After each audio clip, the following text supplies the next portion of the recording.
Coucou tout le monde. Alors aujourd'hui, j'avais envie de vous parler du stress, un mal silencieux. Pourquoi? Parce que justement, moi, j'ai vécu cette montée de stress que j'ai pas ressentie forcément, mais qu'à un moment donné, j'ai réussi à identifier. Alors moi, comme beaucoup de gens, certainement vous, puisque vous écoutez mon podcast, c'est que ça vous a parlé, ça vous a interpellé. On ne se rend pas compte en fait qu'on est stressé. Le stress, il s'installe progressivement, il devient une nouvelle normalité. Le corps s'adapte à ce niveau de tension constante et on ne remarque même plus les signes avant-coureurs. On sous-estime beaucoup les petits stress du quotidien. Les petits stress du quotidien, c'est quoi? C'est les embouteillages, c'est les notifications constantes sur notre téléphone, voilà, c'est les petits conflits avec Pierre-Paul Jacques, la surcharge de travail, beaucoup. Tout ça, ça s'accumule et ça a vraiment un impact réel sur la santé mentale et physique. Et en fait, dans notre société, on a du mal à accepter cette montée de stress. On a du mal à accepter de dire je suis stressée.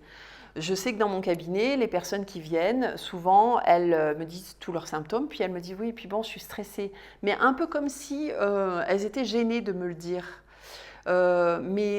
Tout simplement parce que dans notre société, la faiblesse, ça n'existe pas, ça ne doit pas exister. On ne doit pas être faible, on ne doit pas être malade, on ne doit pas être fatigué, on ne doit pas être triste, on ne doit pas avoir peur, donc on ne doit pas être stressé. Voilà.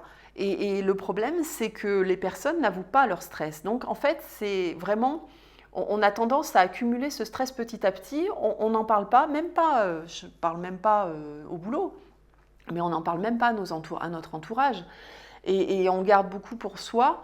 Et puis des fois, quand on le dit autour de soi, on va avoir une réponse, oui, bah, de toute façon, tout le monde est stressé.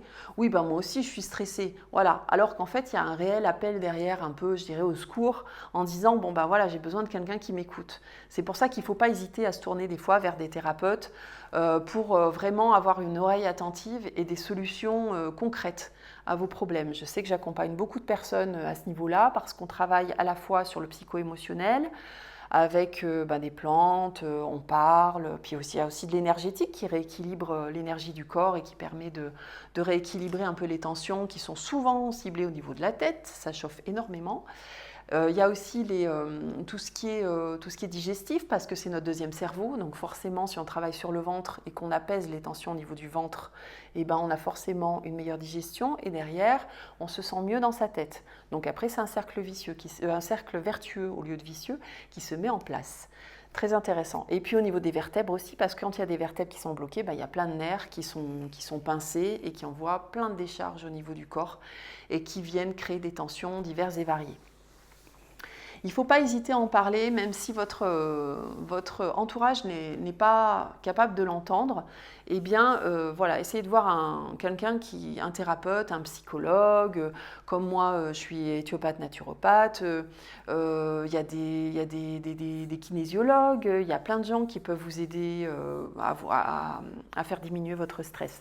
Donc n'hésitez pas à nous consulter. Bon, enfin bref. La pression sociale donc valorise bien sûr l'endurance et du coup le corps, à force d'être dans l'endurance, dans la résistance, le corps il envoie des signaux. Mais ces signaux-là, on ne va pas forcément bien les déterminer parce qu'en fait on se rend compte que tout le monde les a plus ou moins ces signaux-là. Donc on se dit bah ouais c'est normal.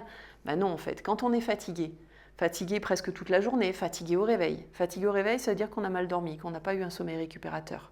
Donc déjà, ça veut dire que pendant la nuit, le mental, il est censé se mettre en veille, le corps est censé se nettoyer, se réparer, le cerveau est censé trier les informations de la journée, le matin au réveil, on est frais comme un gardon, on a des super nouvelles idées, on sait tout, on comprend tout, on a tout compris, impeccable, on a mémorisé ce qu'il fallait, et puis on a mis de côté ce qu'il n'y avait plus besoin, et c'est reparti pour une journée. Sauf que la plupart du temps, quand on se réveille le matin, ce n'est pas la grande forme. On a la tête dans le cendrier, on n'est pas bien, et du coup, on a tendance à avoir du mal à avancer, à se réveiller. Donc ça, c'est de la fatigue au réveil. Il y a la fatigue aussi dans la journée, la fatigue après le repas, les fatigues inexpliquées.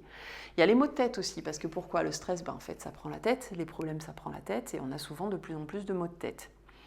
On a donc des insomnies. Souvent, des personnes viennent me voir et me disent qu'elles se réveillent vers 2, 3, 4, 5 heures du matin, elles n'arrivent plus à se rendormir.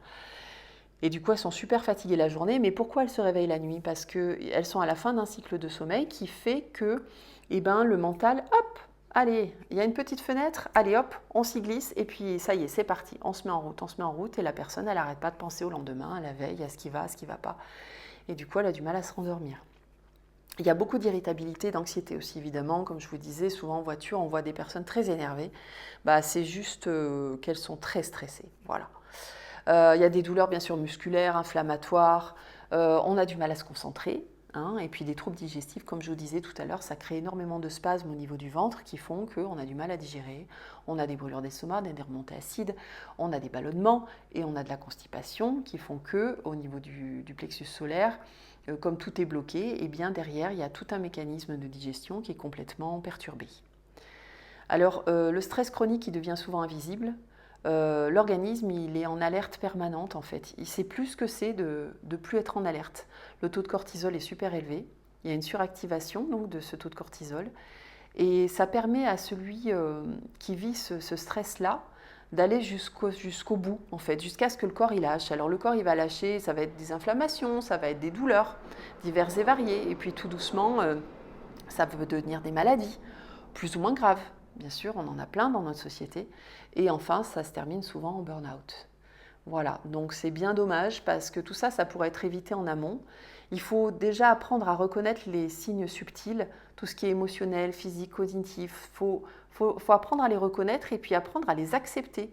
Dire bah oui, je suis stressée. Et je dis pas ça pour dire oh là là, je suis stressée. Non, c'est oui, je suis stressée. En fait, ce stress, il est en train de me bouffer. Et il faut vraiment l'accepter. Moi, quand je me suis rendu compte, il y a très peu de temps, il y a 1 mois ou 2, j'ai fait le point sur moi et je me suis dit, mais pourquoi je dors mal? Pourquoi je suis fatiguée? Pourquoi j'ai de plus en plus mal à la tête? Et je me suis dit, mais tu ne serais pas un peu stressée, toi? Et puis évidemment, mon mental me dit, non, non, non, ça va bien, ça va super, impeccable. Non, non, tu es en pleine forme, tout va bien, tu as la pêche. Non, non, tu n'es absolument pas stressée. Pourquoi tu serais stressée? Tu as une belle vie, tout va bien, les enfants vont bien, tu as une jolie maison, tu as un métier que tu adores, une famille formidable, des amis extra, enfin voilà. Ouais, ouais, sauf que je me suis dit, ouais, mais en fait, qu'est-ce que je fais du matin jusqu'au soir? Je suis en train de réfléchir, comment je vais faire ci, comment je vais faire ça, combien je vais avoir de patients, est-ce que je vais arriver à finir à payer mes factures, et puis la voiture, et puis machin. Et en fait, j'arrêtais pas de penser. Et, euh, et là, je me suis dit, ouais, quand même, je pense que là, je suis assez stressée. Et j'ai regardé un peu les symptômes qu'on pouvait avoir liés au stress, et je me suis rendu compte que j'en avais plein.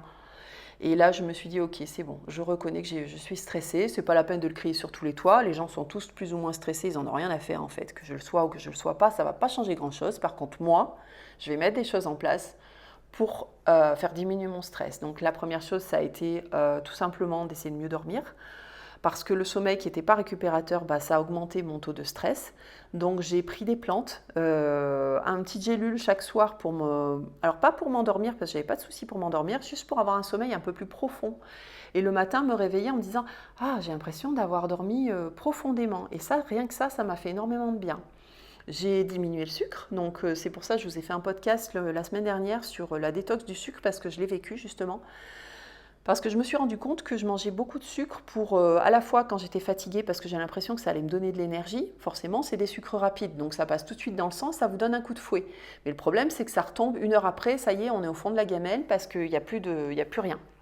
Il n'y a plus rien, donc c'est pas du tout bon de manger du sucre comme ça, des sucres rapides quand on se sent fatigué. J'en mangeais aussi quand j'étais stressée, après une journée de travail, après une entrevue stressante, après une mauvaise nouvelle.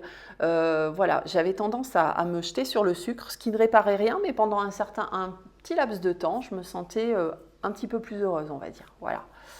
Donc, il y a ces choses-là aussi. Bon, après, à ralentir... J'étais quelqu'un qui savait quand même ralentir, prendre du temps pour elle, aller marcher, méditer, c'est quelque chose que j'aime bien faire. Mais j'en ai pris un petit peu plus et j'ai fait un peu plus de choses pour moi. J'aime bien tirer les cartes par exemple, donc je me suis amusée à me tirer les cartes un peu plus souvent. J'ai commencé un nouveau bouquin de dev perso. Qu'est-ce que j'ai fait? Oui, je me suis mise à faire du pilates. Voilà, 2 petites choses, mais en essayant d'en faire un petit peu tous les jours sans me mettre la pression, juste pour essayer d'avoir un petit peu, un quart d'heure, une demi-heure tous les jours, rien qu'à moi. Et si c'est plus qu'un quart d'heure, une demi-heure, c'est encore mieux. Voilà.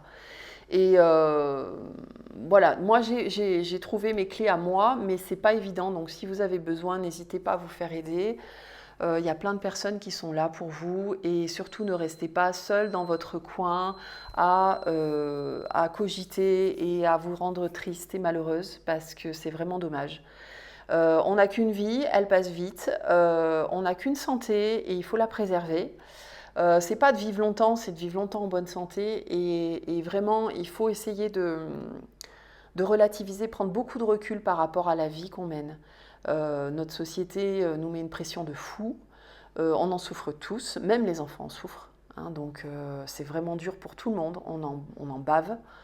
Et justement, c'est pour ça qu'il faut vraiment se préserver, prendre soin de soi, et puis aussi savoir écouter peut-être la détresse chez l'autre, ne pas hésiter à peut-être entendre une amie qui va peut-être dire un petit truc sur son stress, mais sans aller plus loin.